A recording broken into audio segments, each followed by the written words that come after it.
Buenas tardes. Hoy arranca un nuevo ciclo de Villena en la frontera del conocimiento. La divulgación científica siempre ha sido importante para la sede universitaria de la Universidad de Alicante y por ello desde hace unos años se trabaja en este ciclo de conferencias. Además, desde mi opinión, este ciclo tiene otra característica que lo hace especial y es el hecho que sea gente de Villena, villeneros y villeneras, los que ponen voz a la ciencia y nos acercan a temas científicos muy diversos, pero de gran importancia para la comunidad científica, así como para la sociedad en general. Además, conocer la investigación en la que están trabajando nuestros científicos es importante para crear conciencia y así todos unamos fuerzas y mostremos nuestro apoyo a la investigación científica, que a veces se olvida y, sin embargo, es necesario para el desarrollo de nuestra sociedad, a todos los niveles, sanitario, tecnológico, económico, etc. En esta ocasión, este ciclo está formado por 4 conferencias de temática muy variada: agua, electricidad, salud y nanotecnología, pero de primer nivel, donde no me cabe duda que todos ellos adaptarán el lenguaje científico y técnico para hacer accesibles sus investigaciones a todos nosotros y podamos aprender algo de todos ellos. Finalmente, el éxito de este ciclo de conferencias es el público asistente. Ver que el Salón de la Casa de la Cultura está así para escuchar ciencia es una gran satisfacción para nosotros. Por eso, muchas gracias a todos por vuestra asistencia. Ahora sí, me toca presentar a la ponente de la conferencia de hoy, Nayara Hernández Ibáñez. El título de la conferencia es Capturando el mar, desalación, un impacto positivo para la sociedad y el medio ambiente. Actualmente, el agua es un tema de actualidad y que nos preocupa. Y hoy Nayara nos contará cómo afrontar la escasez de agua y los rendimientos que se pueden obtener mediante la desalinización del agua marina. Nos presentará resultados de los avances en las técnicas de potabilización y cómo se están eliminando los problemas iniciales encontrados respecto al coste energético o el impacto medioambiental.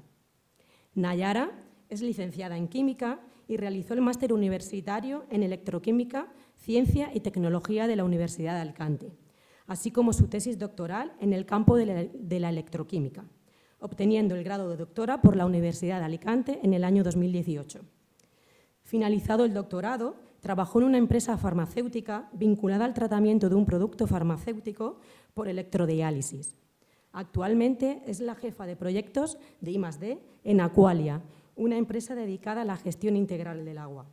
Entre sus funciones se encuentran, entre otras, el desarrollo de estrategias y mejoras para la optimización del proceso, así como la búsqueda y estudio de nuevos materiales y procesos para el pretratamiento y posttratamiento del agua.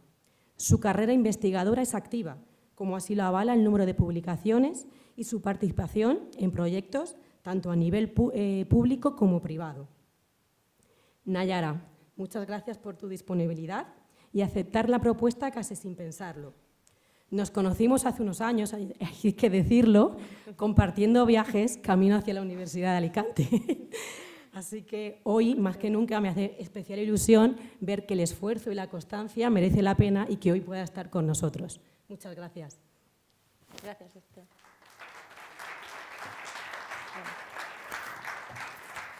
Gracias, Esther, por la presentación.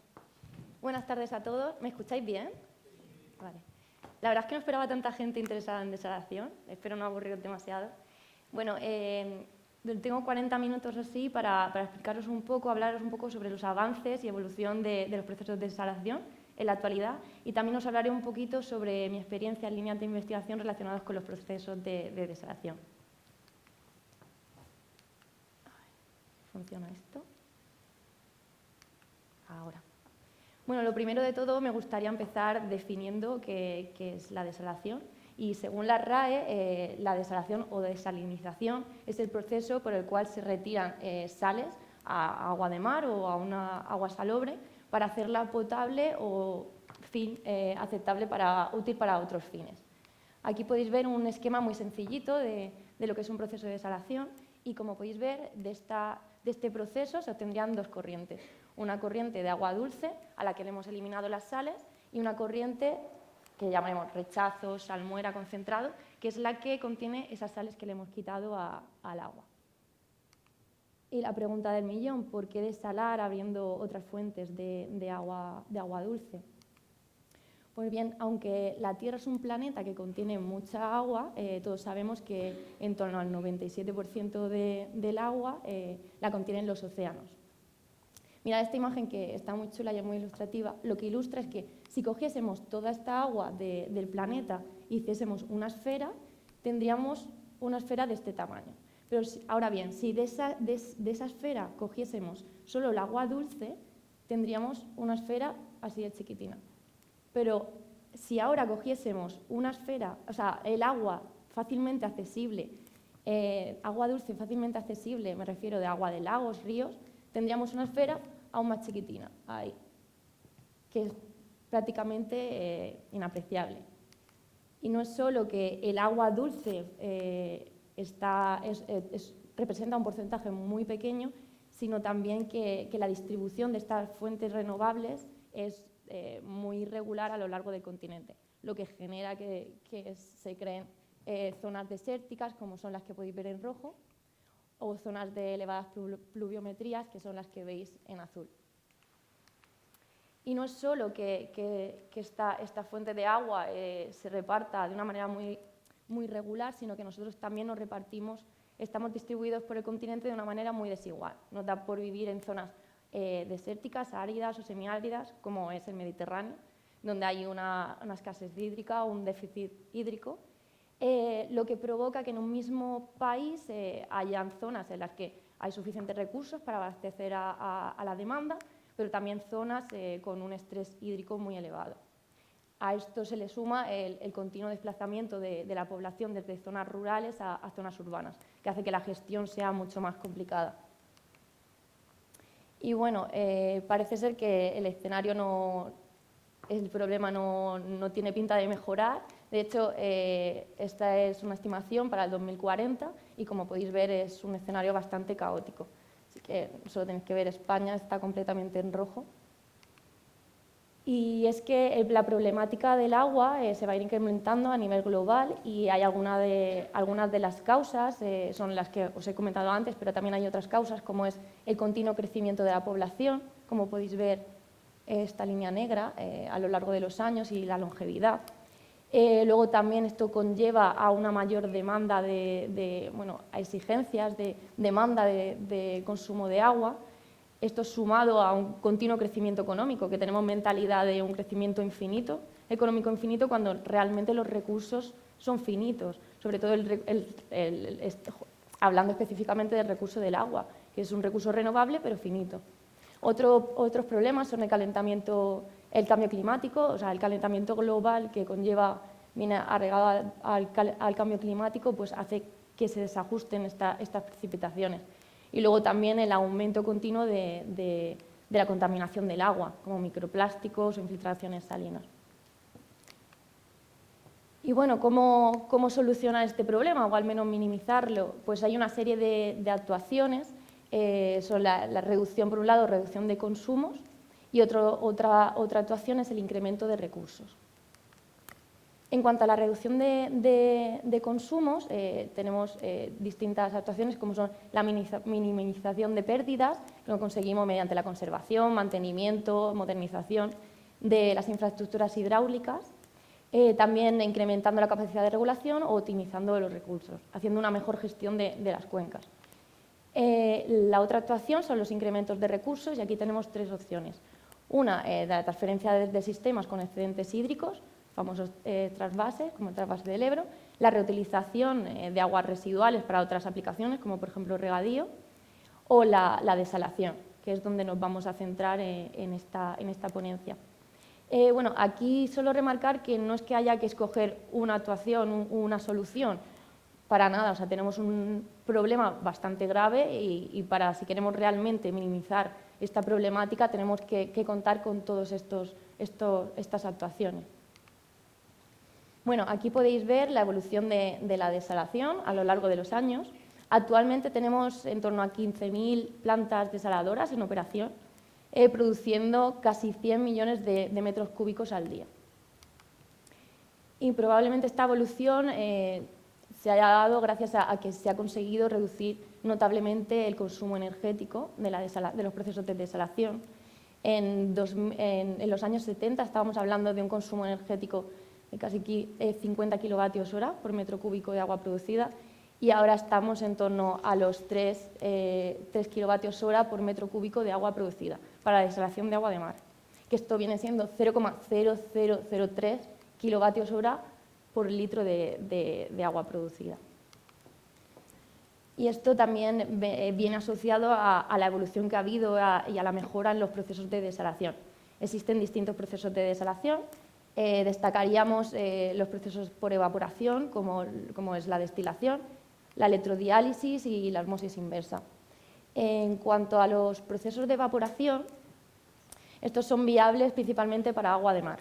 De hecho, la primera planta que se instaló en España en el año 64, en Lanzarote, era mediante un sistema de destilación.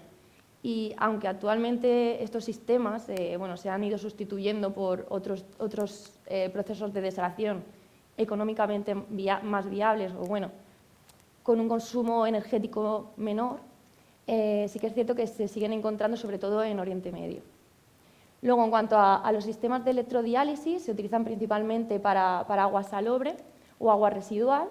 La osmosis inversa es la técnica más empleada en todo el mundo, y tanto para agua de mar como para aguas salobres.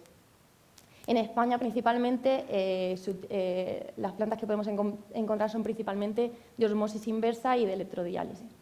Os voy a contar un poco por encima estas dos técnicas en qué consiste. Bueno, la electrodiálisis es una técnica electroquímica, como he dicho, principalmente se utiliza para la desalación de agua salobre. Y bueno, en esta técnica lo que tenemos son dos electrodos a los que le aplicamos una diferencia de potencial. Bueno, tenemos que aplicar energía con una fuente externa. Y entre estos electrodos lo que hacemos es colocar una serie de membranas selectivas a los iones, membranas de intercambio aniónico y membranas de intercambio catiónico. Las membranas de intercambio aniónico lo que hacen es dejar pasar a los aniones. ¿Qué son los aniones? Los iones con carga negativa, como son el cloro, el nitrato, los sulfatos, que están presentes en la corriente que queremos desalar. Dejarían pasar a los aniones, pero no dejarían pasar a los cationes. Por el contrario, las membranas catiónicas lo que hacen es dejar pasar a los cationes, como por ejemplo el sodio, el potasio, el calcio, el magnesio, pero no dejan pasar a los aniones.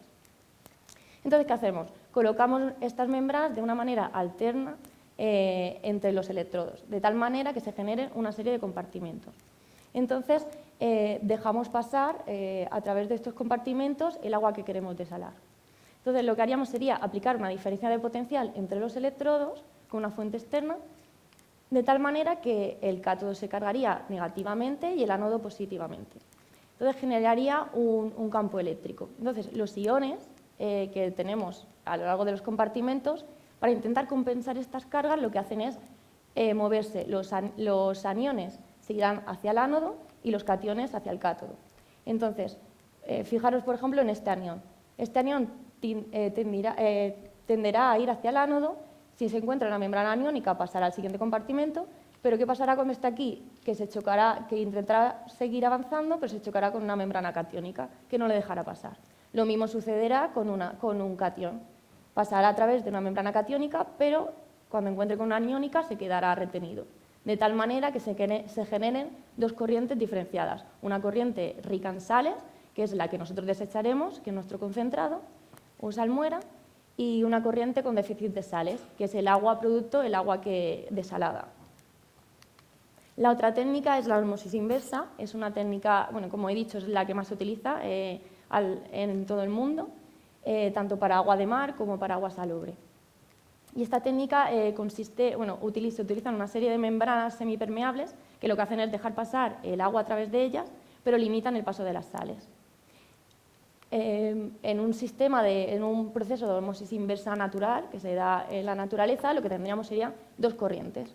Una corriente menos concentrada y una corriente más concentrada, separadas por una membrana semipermeable. Entonces, esta diferencia de concentraciones hace que se genere un potencial químico. Entonces, el sistema, para intentar equilibrar las concentraciones, lo que sucede es que pasa agua dulce hacia la corriente más concentrada y así, sin aporte energético, consigue equilibrarlo. ¿Qué pasa? Que nosotros queremos el proceso inverso.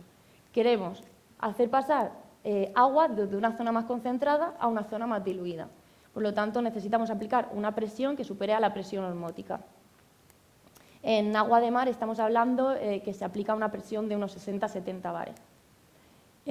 Bueno, aquí podéis ver un diagrama de un proceso de desalación a través de un proceso de osmosis inversa, donde alimentaríamos el agua que queremos desalar a una alta presión. 60-70 bares para agua de mar y agua salobre depende de la concentración que tenga el agua que queremos desalar. Entonces, el agua a alta presión pasará a través de la membrana y se generarán dos corrientes. Una parte del agua permeará a través de la membrana, será nuestro agua producto, y luego la otra corriente rica en sales. A ver, aquí podéis ver una imagen de unos bastidores compuestos por tubos de presión, que dentro de esos tubos de presión tenemos las membranas. Entonces, dependiendo de la producción que queramos conseguir o la calidad del agua que necesitemos, pues diseñamos una planta de una manera o de otra. Por ejemplo, si lo que necesitamos es una mayor producción, lo que haremos será meter etapas, de tal manera que el concentrado que sale de una etapa entrará a la siguiente etapa, produciendo permeado que se juntará con el permeado de la etapa anterior. Si por el contrario lo que queremos es mejorar la calidad del agua producto, por ejemplo, no es suficiente, hay cierta concentración de boro, no necesitamos reducir aún más la concentración, bueno, pues lo que hacemos es meter un segundo paso, de tal manera que el permeado que se genera en el primer paso entraría a las membranas del segundo paso y obtendríamos un producto con una mayor calidad. Luego, por otro lado, el rechazo que se genera sale de la membrana con una presión similar a la presión de alimentación, ¿vale? En torno a 60-70 bares. Existe una serie de equipos técnicos, de sistemas mecánicos, que lo que hacen es aprovechar esta presión con la que sale de las membranas para recuperar energía. O sea, hablábamos de que un proceso de desalación está en torno a los 3 kWh por metro cúbico de agua producido. Si no tuviésemos esto, si no recuperásemos esta energía, estaríamos hablando del doble de consumo energético. Y bueno, en la actualidad pues existe un gran rechazo social por el tema de consumir el agua desalada. No voy a entrar en temas económicos, puesto que sí que es cierto que producir agua a través de desalada supone un coste energético y, por lo tanto, un coste superior que a lo mejor tratar agua de fácil acceso. Bueno, sin embargo, aquí decir que, sin embargo, estamos en torno a 10 veces, un precio 10 veces inferior a lo que supondría un agua embotellada, ¿vale? Pero lo que quería comentar es que quería hablar de la calidad del agua producida, ¿vale? Tenemos las técnicas suficientes y bien desarrolladas como para producir un agua de muy buena calidad. O sea, de hecho, no solo se utiliza agua de consumo, o sea, no se utilizan los procesos de desalación para producir agua potable, sino que también se utilizan en distintas industrias en donde se requiere, o sea, controlar muy bien el agua que se produce, o sea, que tenga una calidad muy específica y muy controlada, como por ejemplo la industria cervecera. Y estas son algunas de las aplicaciones en regadío, ablandamiento, minería, petroquímica, alimentación, energía, industria pesada, electrónica o la industria farmacéutica. Y bueno, aunque sí que ha evolucionado mucho la desalación, siguen existiendo una serie de retos y mejoras, siempre hay cosas que mejorar. Y los principales retos de los procesos de desalación son, por un lado, la reducción del consumo energético, la mejora de la eficiencia del proceso, valorización de los residuos, como por ejemplo la salmuera, y la concienciación social. Así que, bueno, ahora voy a hablar un poquito sobre mi experiencia en las líneas de investigación que llevo a cabo relacionadas con los procesos de desalación. Actualmente trabajo en Aqualia, que si sois de Villena la conoceréis. Es una empresa que se dedica a la gestión integral del agua y bueno, está participada por el Grupo FCC y por el Fondo Ético Australiano. Y por daros así unas cifras, abastece a unos 43 millones de ciudadanos de 17 países diferentes y Y así algún dato que os pueda interesar pues, relacionado con la charla es que actualmente tiene 26 desaladoras de agua de mar. Por suerte para mí, Aqualia tiene un departamento de I+D, que es donde yo trabajo. El objetivo de este departamento es pues, mejorar la eficiencia de Aqualia, la gestión integral del agua, para alcanzar resultados ecoeficientes y bueno, los objetivos de desarrollo sostenible de la ONU. Este departamento está dividido en 4 áreas: calidad, ecoeficiencia, sostenibilidad y gestión inteligente. Yo trabajo en el área de ecoeficiencia. En esta área los pilares fundamentales son el agua de consumo humano, depuración de bioproductos y reutilización, luego tratamiento de lodos y valorización de biogás. Trabajamos en proyectos europeos y nacionales. Estos son algunos de los proyectos en los que estamos trabajando. Voy a ver un poquito de agua.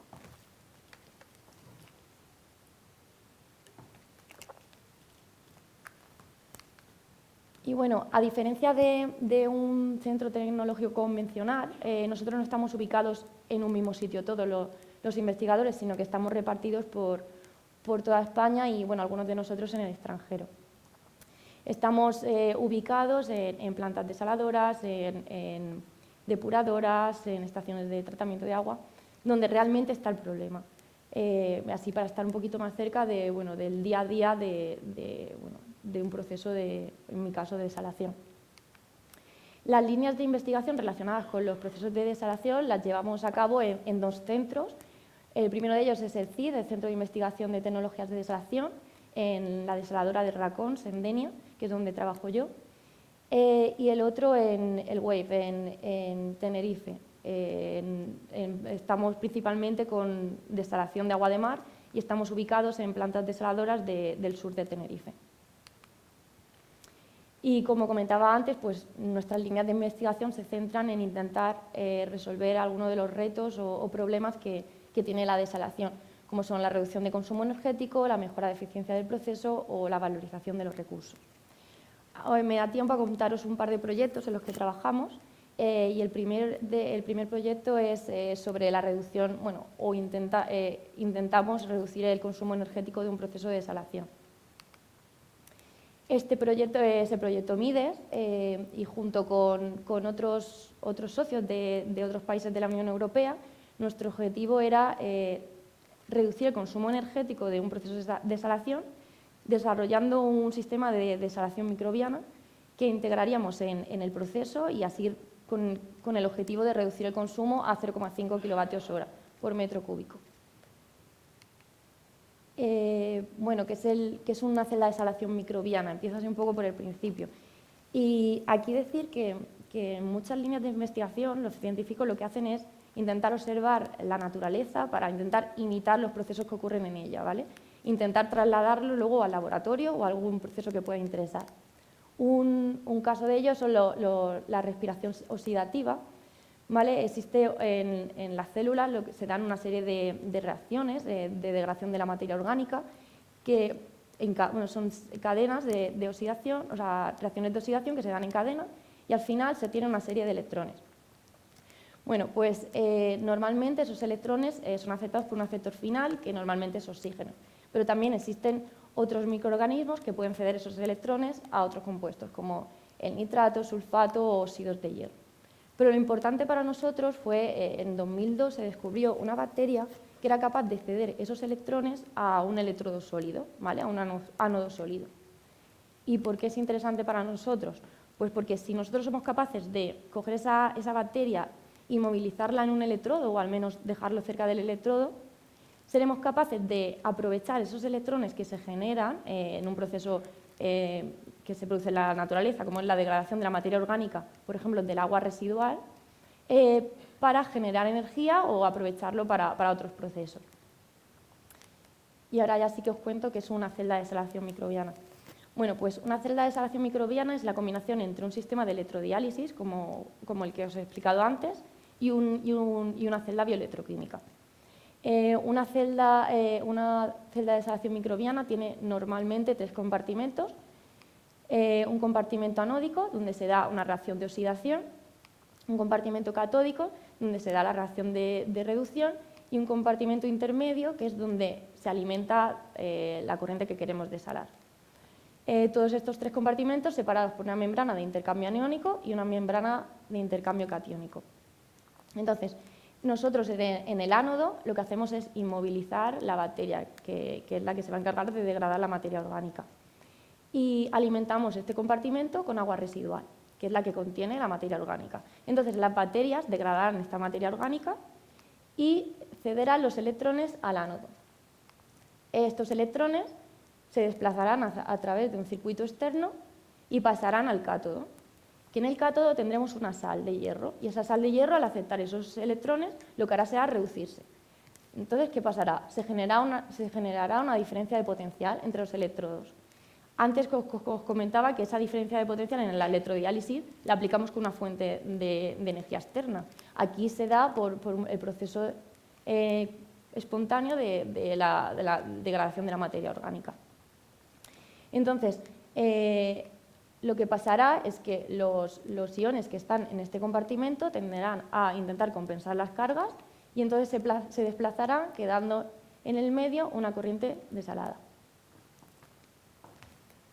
Entonces, el objetivo de este proyecto era resolver las limitaciones termodinámicas de lo que es la osmosis inversa.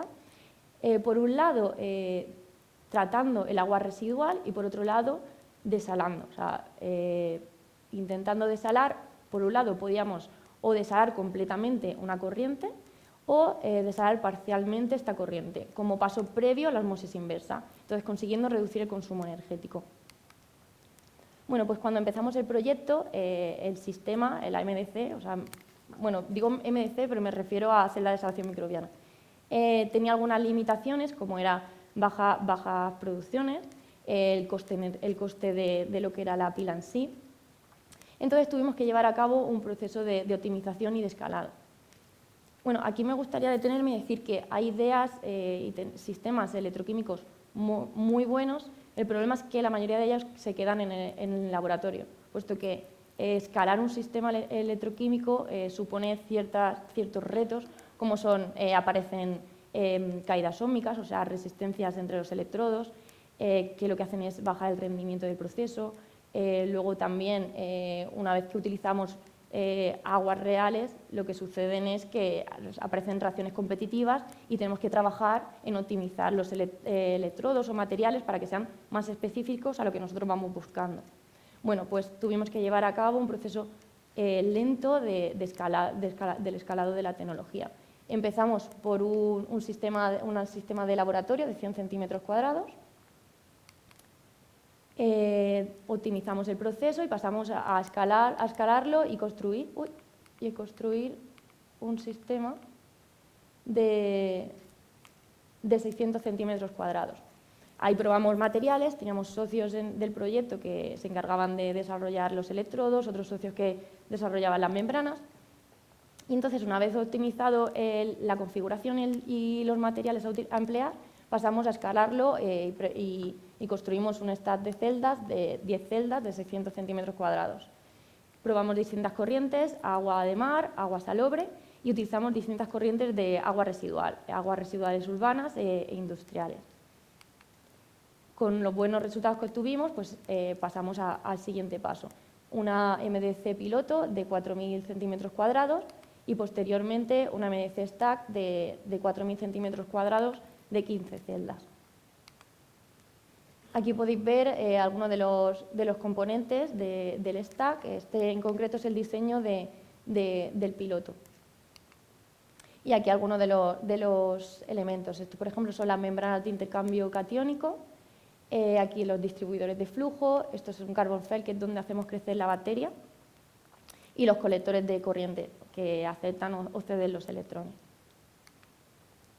Y bueno, la idea era testar la tecnología en distintas corrientes. Por ello, construimos dos plantas piloto. Una de ellas la instalamos en Denia, donde probábamos la tecnología para desalar agua salobre, y la otra en Tenerife, para la desalación parcial de agua de mar. Bueno, esta es la de Denia para la desalación de agua salobre y la de Tenerife para la desalación parcial de agua de mar. En esta tabla que podéis ver son las tasas de desalación nominal que obtuvimos para la desalación de agua salobre y la desalación de agua de mar, utilizando las distintas escalas. Y como podéis ver, los resultados son muy similares en cada una de las escalas, lo que nos muestra que hemos llevado a cabo un proceso de escalado correcto.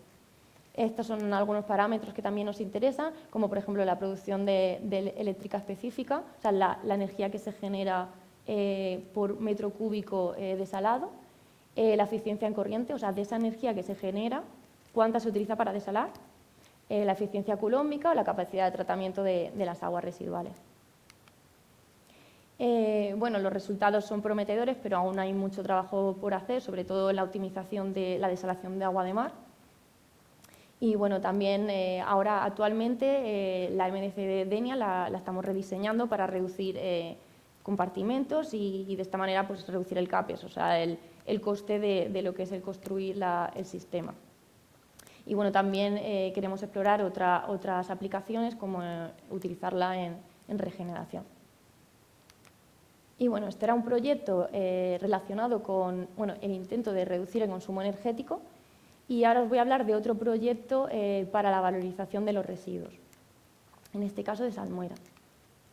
Y bueno, como no voy a parar de hablar de salmuera, quiero explicar qué es la salmuera. Y no es otra cosa que la corriente rica en sales que se genera en un proceso de desalación, ¿vale? Actualmente esta corriente se considera un desecho, un residuo, que si no se gestiona correctamente puede suponer un impacto medioambiental.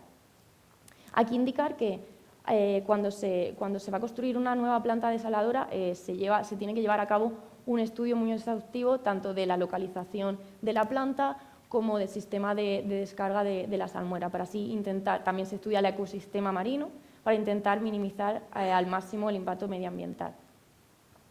Aquí tenéis un ejemplo de sistemas de descarga. Este es un emisario submarino con múltiples con difusores con múltiples boquillas y como podéis ver las boquillas tienen cierta inclinación. ¿Por qué? Porque lo que se busca es maximizar, o sea, hacerlo cuanto antes lo que es la dilución de la salmuera, porque la salmuera no es otra cosa que agua de mar concentrada al doble. Entonces, maximizando esa dilución en el mar, anulamos el impacto que puede provocar en el ecosistema marino. Bueno, pues aunque actualmente se considere un residuo, el alto contenido de minerales y metales dentro de esta corriente hace que nos replanteemos la posibilidad de poder aprovechar esta corriente. Aquí podéis ver, bueno, no sé si lo veréis muy bien, es una lista de materias que se consideran críticas, elementos críticos, según la Unión Europea. Son los que veis aquí en rojo. Y aquí, en esta tabla, los elementos con riesgo de suministro para algunas aplicaciones clave, como son el magnesio, el escandio, vanadio, galio, boro, indio, litio.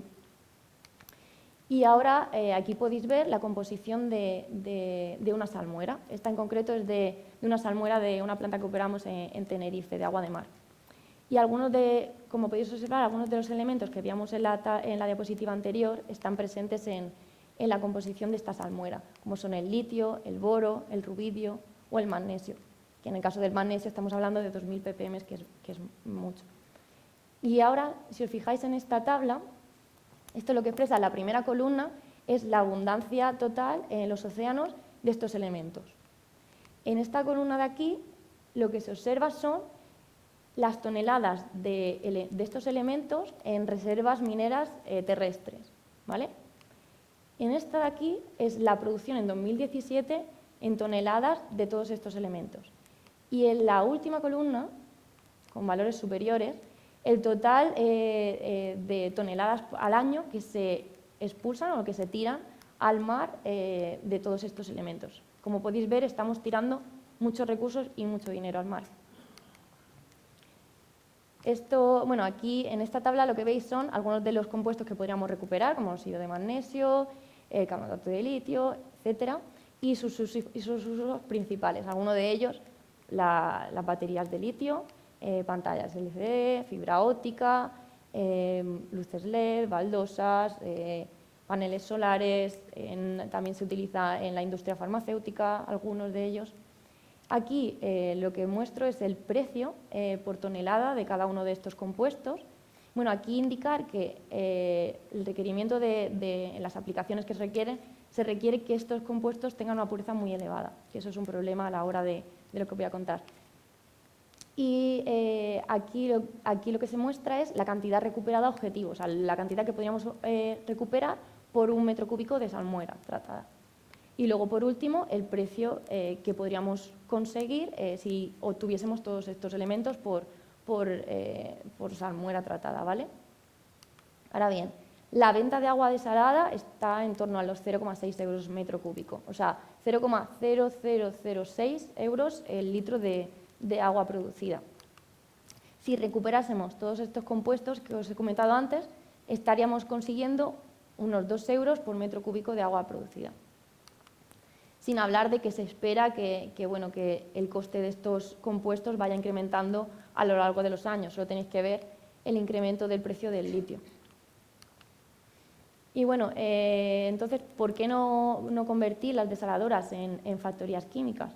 Si por un lado tendríamos una nueva fuente de materias primas, por otro lado produciríamos más agua y un menor vertido de salmuera al mar, reduciríamos el impacto medioambiental, sin hablar del impacto social. Entonces, si es todo tan idílico, ¿por qué no se ha hecho ya? Bueno, pues hay una serie de retos o limitaciones, como son las tecnologías que hay hoy en día para recuperar estos compuestos. Son sistemas complejos y con desarrollo tecnológico bajos. Luego también el mercado requiere una gran especificidad y pureza de estos compuestos. Y luego hay algunos de ellos que se presentan en la salmuera en muy baja concentración. Por lo tanto, aún queda mucho trabajo que hacer, sobre todo en el desarrollo de tecnologías que nos permitan recuperar estos compuestos de la salmuera. Entonces, hay aparte el tema de la implantación y demás. Entonces, en este sentido, Aqualia está trabajando en varias líneas de investigación para eso, para intentar valorizar la salmuera y reducir esta corriente desechada. Estos son dos de los proyectos en los que trabajamos relacionados con la desalación, con la recuperación de compuestos a través de la salmuera, y ahora os voy a hablar un poquito de Sea4Value. Sea4Value es un proyecto europeo que, junto con otros 16 socios de todos estos países, nuestro objetivo es desarrollar un sistema modular que nos permita recuperar metales y minerales a partir de la salmuera, de tal manera que adapte a las plantas desaladoras. Por un lado, les permita recuperar metales o minerales de interés y, por otro lado, reducir el impacto medioambiental que pueda generar. Otro de los objetivos de este proyecto era generar un mapa mundial de localización y de composición de las salmueras. Entonces, durante el proyecto hemos recogido en torno a 150 muestras de salmuera y de agua de mar de 35 países, de 34 países diferentes, y las hemos analizado.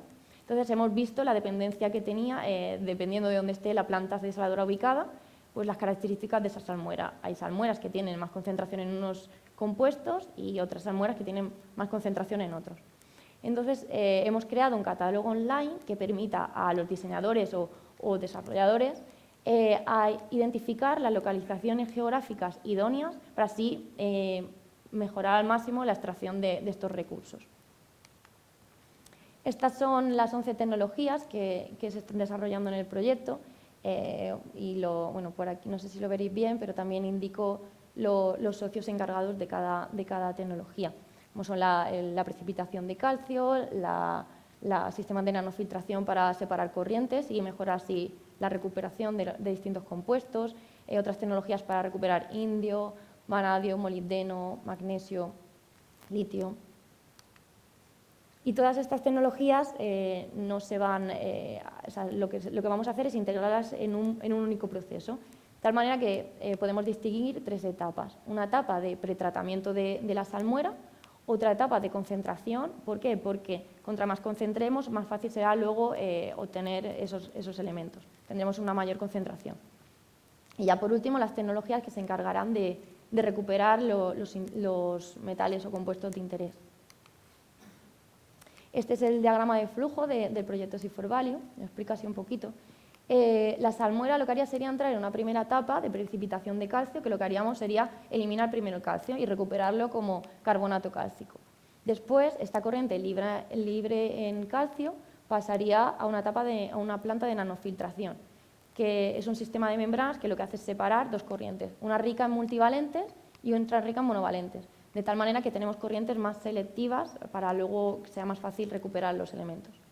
Y ya cada una de esas corrientes pasaría a una etapa diferente de preconcentración, o sea, de concentración, que lo que hacemos es incrementar la composición de la salmuera en los elementos que queremos recuperar.